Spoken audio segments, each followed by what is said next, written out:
में है, equatorial same है ये तो। उसके बाद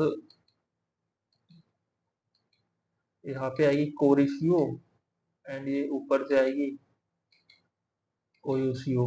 ये कोल्ड है, जो ऊपर आ रही थी उसमें लिब्राडोर, इसमें ओयोसियो आ रही ऊपर से, ये कोल्ड है।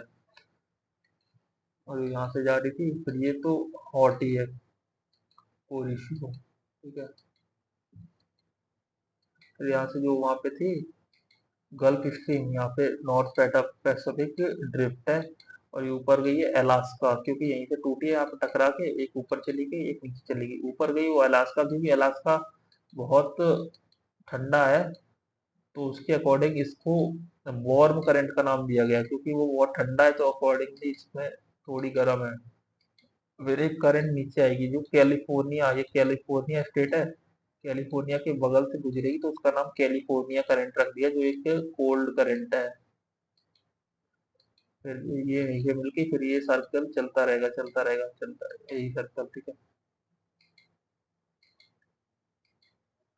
ऐसे ही साउथ में,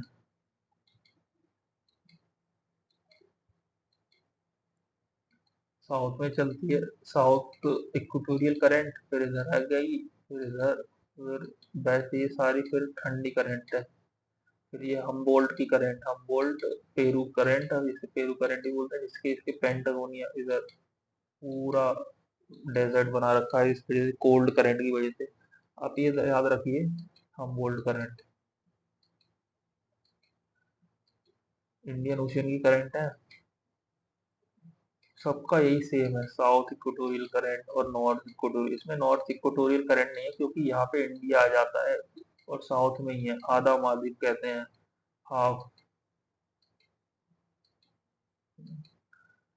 चलेगी यहाँ से मेडागास्कर, ये द्वीप है, मेडागास्कर की इधर एक जाएगी एक इधर आएगी, जो अलग हुई है ना दोनों, ट्रिक से याद रखते हैं, ये अलग हुई है, तो इसको नाम अलगुहास, अलगुहास। और वो नीचे से गई है ना बेस्ट विंड्रिफ्ट, तो ये है। और इसके बाद ये गई है ये कोल्ड विंड, COLD कोल्ड, जिसकी वजह से ये Sandy, Gibson and Victoria 7 GB जो यहाँ पे डेजर्ट बनते हैं, इसकी वजह से बनते हैं।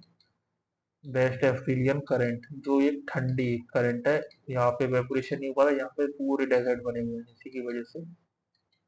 फिर ये यहीं पे मैच हो जाती है, फिर ये साइकिल चलती रहती है।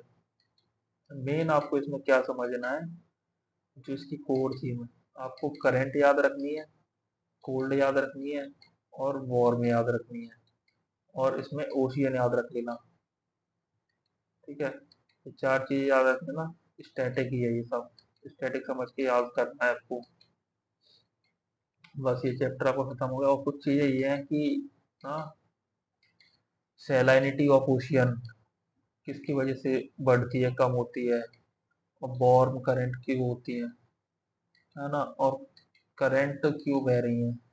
सैलिनिटी तो मैं आपको बताऊं, सैलिनिटी क्यों हो रही है। सैलिनिटी प्रेसिपिटेशन पे डिपेंड करती है, प्रेसिपिटेशन, और कितनी नदियां उसमें मिले, रिवर्स, रिवर अगर ज्यादा मिलेंगी उसमें, तो कम सैलिनिटी होगी, अगर ज्यादा मिलेंगी। इसी वजह से देखते हैं कि ना, जो डेड सी है उसमें सबसे ज्यादा सैलिनिटी पाई जाती है, क्योंकि वहां पे रिवर कम मिल रही है, और इवेपोरेशन बहुत ज्यादा हाई हो रहा है, जिसकी वजह से पानी उड़ गया और कम बचा। नेक्स्ट वीडियो में हम मिलते हैं, तब तक आप इसे रिवाइज कर लीजिए। हम प्लान बना रहे हैं कि ना, PT के लिए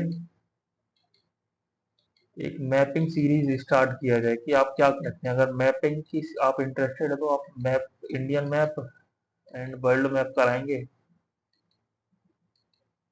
अगर आपने इसमें प्यार दिखाया ज्योग्राफी सीरीज पे, तो हम अगला यही करेंगे। ठीक है।